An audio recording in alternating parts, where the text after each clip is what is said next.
Hey guys, welcome back. My name's Stu, and this is Spring Meadows for Rollercoaster Tycoon Classic, the first scenario from a brand new scenario pack. We're only going to go and play Terra Hank's scenario pack, something I've been meaning to do for so long, but I keep forgetting about it. So Terra Hank, he made a scenario pack, and then he released it, and then he's added a few more scenarios to it, and he's also made a slightly updated pack for Classic. Now, I'm not really sure what the differences are, but yeah, so I'll add a link in the description. So one will be to the main pack, one will be to the Classic pack, and we're playing through the Classic pack. And one thing I really do like about this pack so far is the way that they show up in your game folder. So I'll show you a picture basically on screen to show you how they show up. They show up in the other games, but they show up rather than being in just in alphabetical order. They come up in numerical order, which is pretty cool. So Spring Meadows then. The cheerful Spring Meadows contain a small park in a cleared area. Expand the park to attract a large number of guests.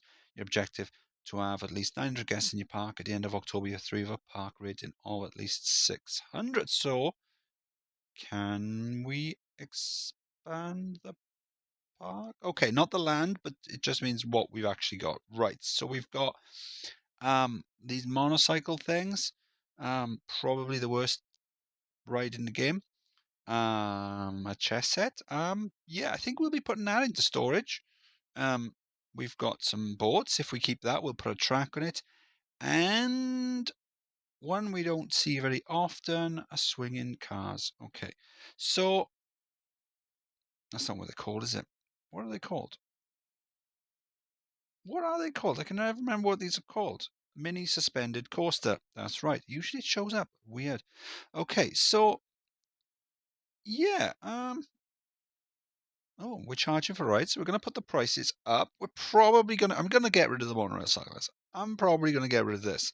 Maybe not straight away, but eventually I will. Let's have a look to see what we've got. Transport rides. Good selection of gentle rides. Not a good selection of coasters. Not a great selection of thrill rides, some water rides, and not a great selection of shops. Okay, so we're probably going to need a kiosk. So let's put our research into shops, at least for the first year. It's not a huge goal, and it's not a huge park, so we'll just take our time with this one. I think initially what I'm going to do, little plaza down the front, in front of the gate, as we normally do, as per usual. Then we'll simplify the paving around the lake. Make a nice little pretty bridge. Yeah, get rid of the motorcycles, replace that with something else. Get rid of the boats probably. And then fill up the space on the inside and the outside with what we've got, adding lots of shops and things like that. And just taking our time and making the place look pretty. October, year one, 563 guests in the park, so more than halfway there then. We've got the kiosk, so we've got the little path just down there, and we've got a placeholder train for nowsies. So we've got the station there, the queue line, etc. And we've got a little bridge there with a path where the train's going down, it turns around and comes back. Now, eventually, what's going to happen is I'm going to change the track, and the train's going to go all the way around the outside of the park. Well, most of it anyway. And I've got a little bridge sort of struts there for what I'm going to build over the path there as well. So on the lake then we got rid of the boats, and we've got a river rapids one side and another station the other side. So you know, if they want a little transport around the lake, they can do so. If they just want to go on a little ride, they can. Pirate ship as well, a bridge going over the tracks for there. So as I said, we simplified the paving. Little maze on one corner, kiosks and toilets on all major corners and junctions and things like that. It's a good way of spreading out your kiosks and ensuring that you've got a very good supply of toilets for the guests, which sounds weird when you think about it, but it is a good way of trying to win that coveted best toilet awards, which is real. It's a real thing. Yeah, so we've still got this. We are going to get rid of it at some point, but for now, we're charging for rides, so I figured we might as well just put the price of it up a bit. Yeah, so but we're doing all right. We're doing really well. Money wise, I've been paying back some of the loan and taking more out, and then taking more out, and then realizing I need to take more out. So yeah, we are going to pay it back eventually, but it's not one that we need to rush. So we're just enjoying it, making it look pretty, having a lot of fun. October year 2. So we've already done the goal then. So we just need to keep this up and we'll be fine. Most of the loan paid back. There you go, all paid back. We've got some tidy profit as well. Junior coaster just there, it comes out, launches you down, around and about, comes back. We've finished off the little plaza, little bridge over, and as you can see, we've done the train as well. Let's have a little zoom out. So you've got the train going around there. I've done that sort of weird figure 8 thing down there. It was just easier to do it like that than having all the weird diagonals, because the trains do not look good with diagonals. Not with these, like the little supports and things. So just over here, swinging the inverted ships, just there. We've got the Ferris wheel. I didn't show you the name. And I was really pleased with this name as well. So the park is called Spring Meadows, and the coaster is called Thing on a Spring. Now, Thing on a Spring was a really cool computer game that I had when I was a kid on the Commodore 64, and you had this little guy, and he was like basically a spring, and like a Jack in the Box type thing, I think it was. And you had to bounce around the levels. It was kind of like an evil sort of toy factory or something. I can't remember, but honestly, if you're interested, there's bound to be a long play on YouTube. And then we've got a car ride as well called Race Days. Now, Race Days was and I'm going to be dropping loads of references to old computer games. I haven't done the seats and out of the seating area there. Okay, dropping loads of references to old computer games in this series, I've just decided. So Race Days was a cartridge I had on the Game Boy back in the 90s, and it was a 2-game pack. Now, the first game, which wasn't really good, was called Jeep Jamboree. It was like a 3D 4x4 racing game, and as you can imagine, a 3D racing game on the Game Boy sucked, and it probably did. But the other one was called Dirty Racing. It was a top-down game, and it was loads of fun. I've actually got it. I picked up a Game Boy Color a couple of years back, and they had Dirty Racing in the shop opposite, so that was great. Race Days, so I should say. Yeah, bridge over there looks pretty. We've seen the maze, we've seen all that. We've got this little spiral slide just down there and a top spin. Cool.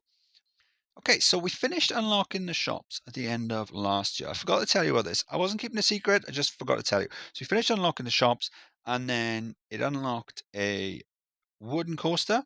So then I put my research into thrill rides, and we unlocked those. And now I'm back unlocking roller coasters.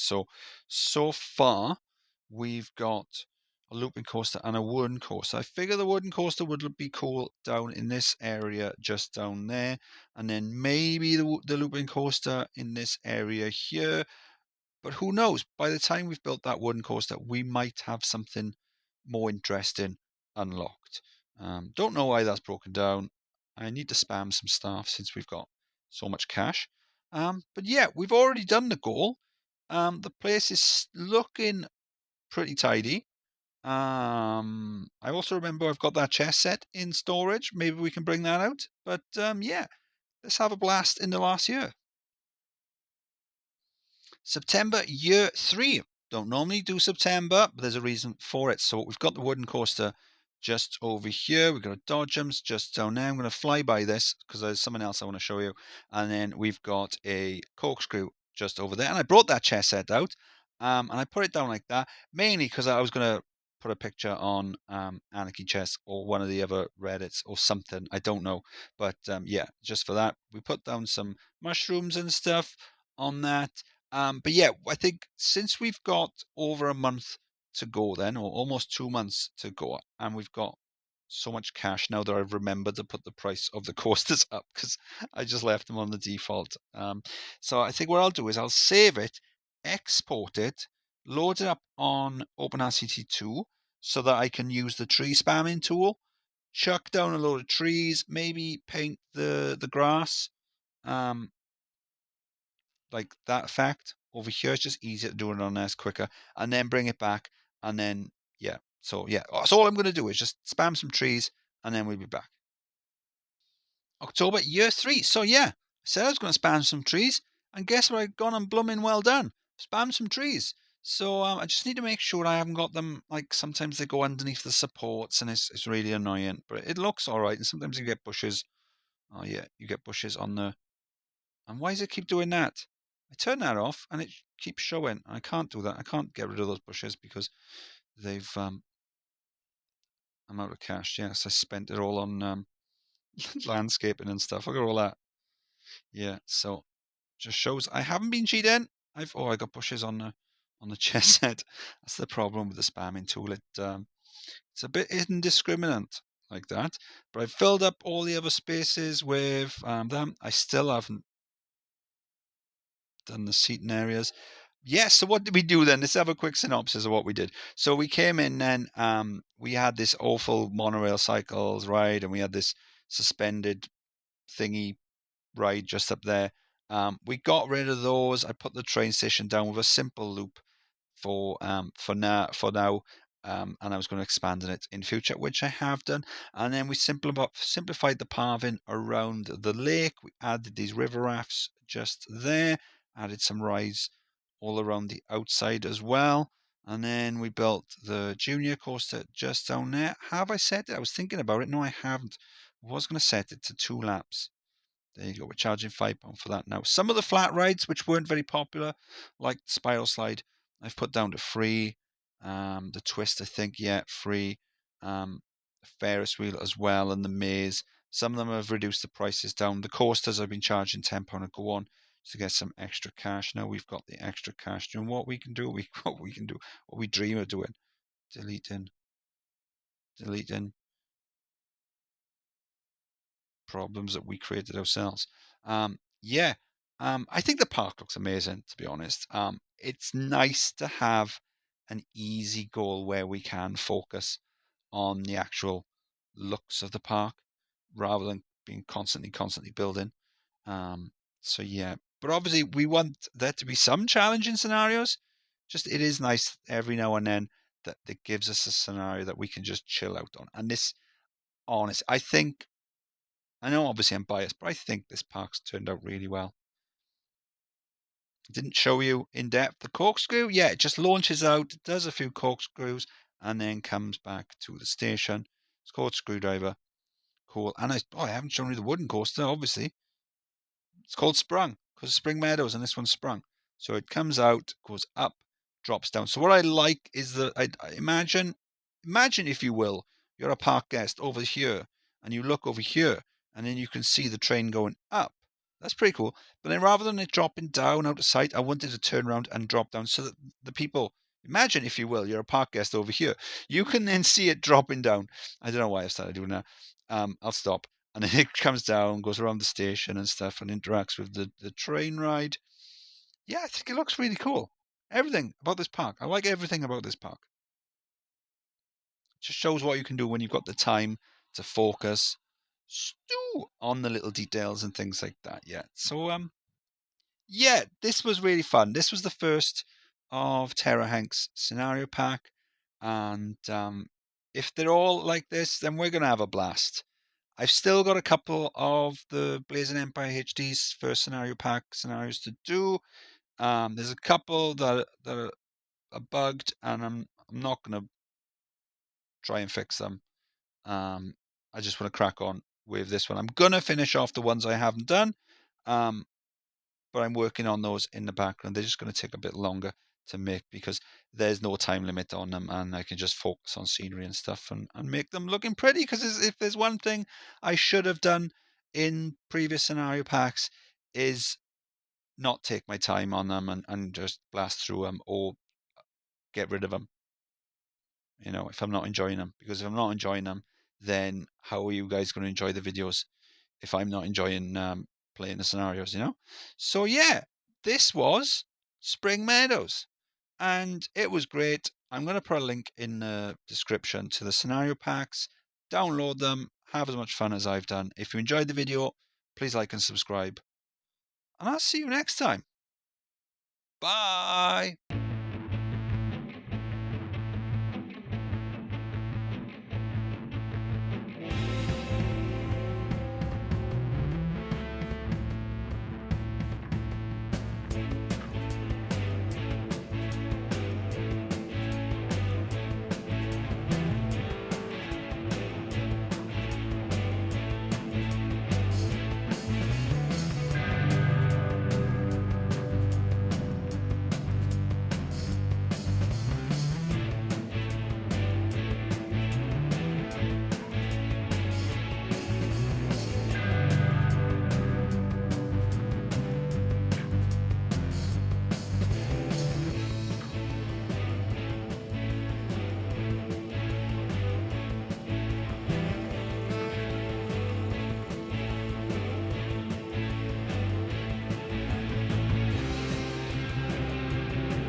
bye.